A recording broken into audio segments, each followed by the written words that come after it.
Hai Sobat Sukses, kembali ketemu dengan saya Deddy Sidarta. Kali ini kita akan belajar belum PKP. Kenapa kok sudah dipotong pajak oleh customer ya setelah yang satu ini.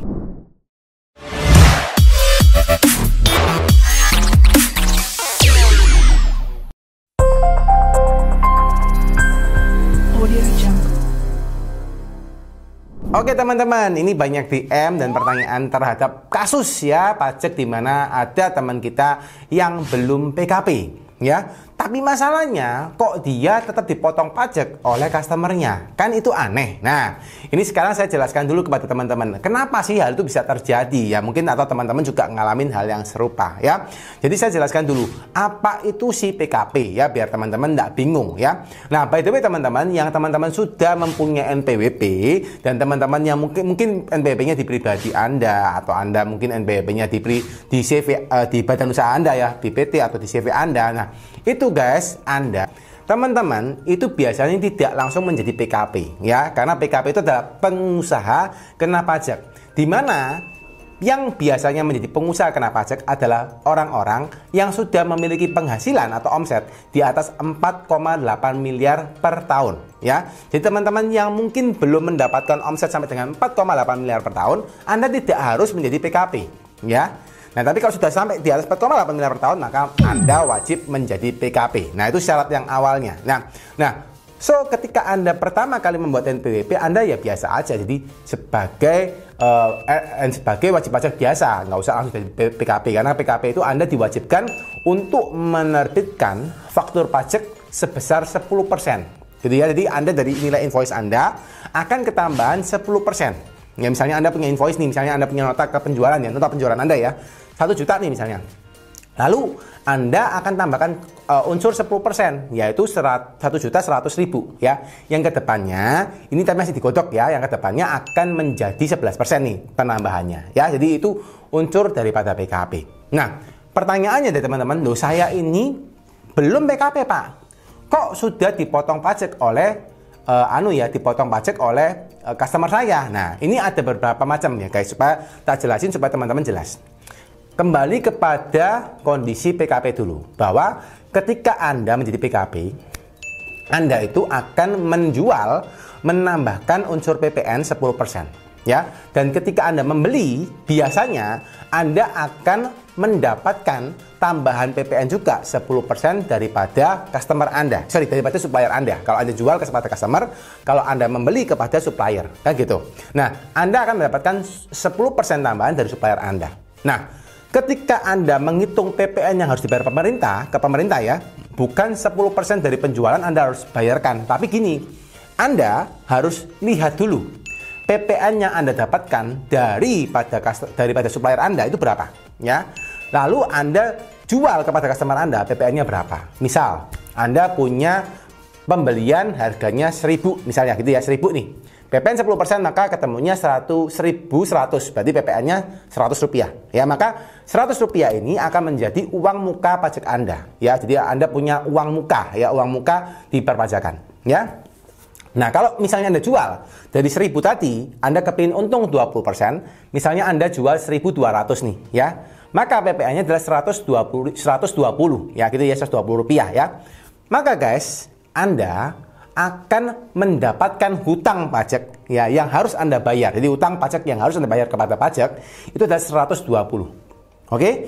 Nah, pertanyaannya, berapa yang harus Anda setorkan ke pajak Anda, gitu ya, ke kantor pajak Anda ya. Berarti 120 Anda kurangkan dengan 100, ketemunya adalah Rp20.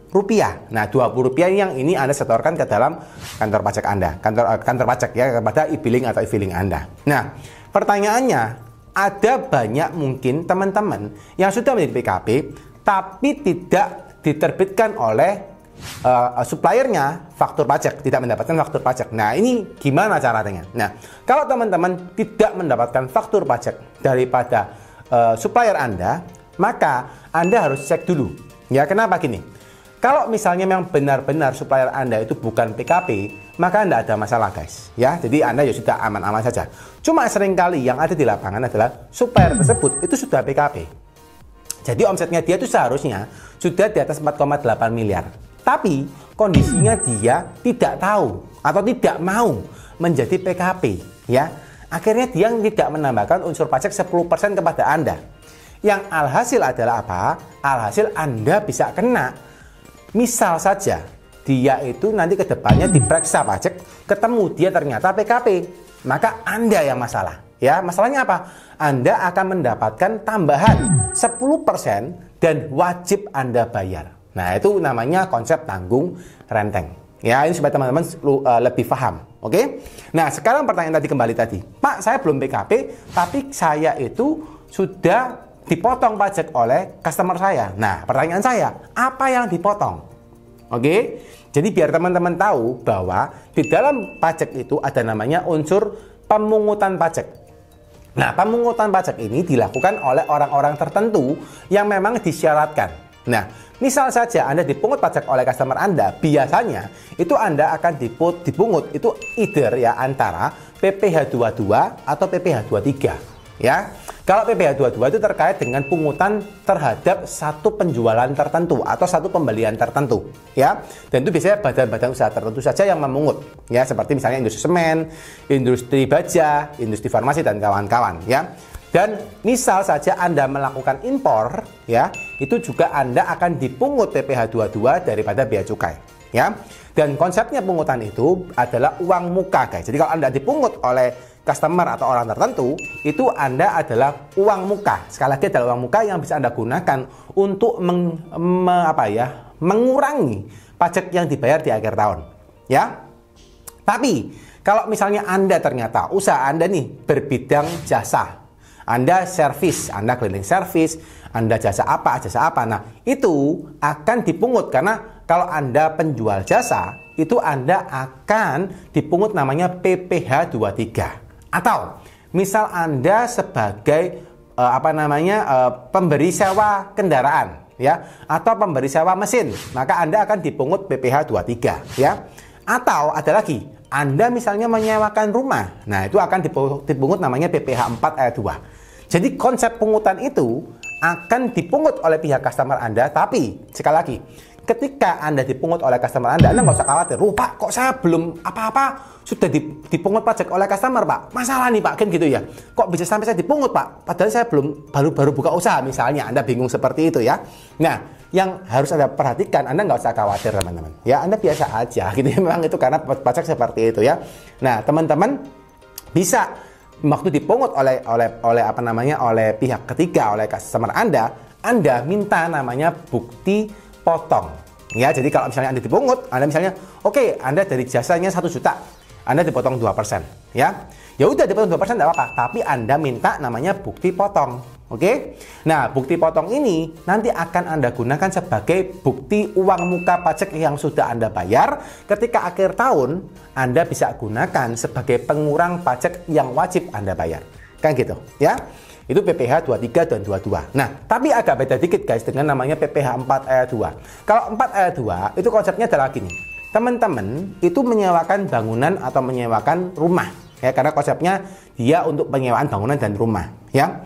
Nah, ketika Anda dipotong oleh customer Anda, ya, dan itu yang memotong biasanya adalah badan usaha, ya, maka Anda akan dipotong 10%. Ya, kalau PPh 22 tarifnya macam-macam ya. PPh 23 2% rata-rata, 2% dan 15% ya.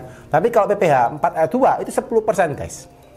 Nah, 10% ini ketika Anda dipotong oleh customer Anda, maka ini sifatnya final. Ya, jadi sifatnya final. Nah, maksudnya apa? Ketika final itu maksudnya adalah Anda ketika dipotong, Anda sudah mendapatkan penghasilan, Anda nggak perlu lagi ngitung total penghasilan ditambahkan dengan penghasilan lain. Jadi ya sudah, Anda dipotong 10%, ya toh. Terus Anda ini sudah tidak perlu bayar pajak lagi. Ya, karena konsepnya perpajakan guys, kalau Anda punya beberapa penghasilan itu harus digabungkan dulu. Oke? Nah, ketika penghasilan digabungkan, otomatis pajak yang Anda bayar, kalau Anda pribadi, maka akan semakin besar progresifnya. Ya, jadi kurang lebih gambar seperti itu teman-teman, supaya teman-teman pahamin ya. Nah, ini saya yakin dan percaya teman-teman mungkin memahami konsep ini butuh butuh ini ya, butuh waktu ya. So far guys, saya sudah siapkan teman-teman e-course, satu e-course lengkap yang namanya Mahir Pajak UMKM dalam 21 hari. Karena saya yakin dan percaya banyak teman-teman yang request juga, ketika saya menyampaikan informasi seperti di YouTube, Anda teman-teman bisa dapat satu persatu. Tapi tidak bisa runtut, karena di YouTube kan pasti materinya bisa lompat-lompat ya guys ya. Nah, saya buatkan satu materi yang sudah komprehensif dengan puluhan video yang sudah saya tata sedemikian rupa supaya teman-teman bisa belajar. Ya, bisa belajar dengan lebih detail satu persatu konsep perpajakan, pungutan pajak, bagaimana membayar pajak, bagaimana menghitung mulai pribadi badan. Anda saya siapkan secara lengkap dengan materi namanya Mahir Pajak UMKM dalam 21 hari dan sangat-sangat terjangkau. Teman-teman seperti beli, ya anggaplah teman-teman makan ke restoran lah 1 kali 2 kali ya, itu cukup untuk Anda belajar Mahir Pajak. Dan yang paling penting Anda ketika belajar, Anda nggak sampai keliru ya. Karena bisa jadi denda pajak yang Anda bayar akan lebih besar guys daripada materi Mahir Pajak. Ya, jadi Anda silakan lihat linknya di deskripsi. Anda silakan belajar ya, dan supaya Anda lebih mahir lagi terkait dengan perpajakan ya. Kurang lebih seperti itu teman-teman. Bagi teman-teman yang ingin bertanya, misalnya mau komen, mau tanya di soal materi ini, juga boleh komen di bawah. Tapi kalau yang ingin dapat respon cepat, silakan DM saya di Instagram, follow saya di Instagram, terus DM saya di Instagram supaya bisa muncul ya. Kalau nggak follow biasanya nggak muncul, munculnya di bagian yang belakang gitu. Kalau Anda follow sudah bisa muncul duluan ya.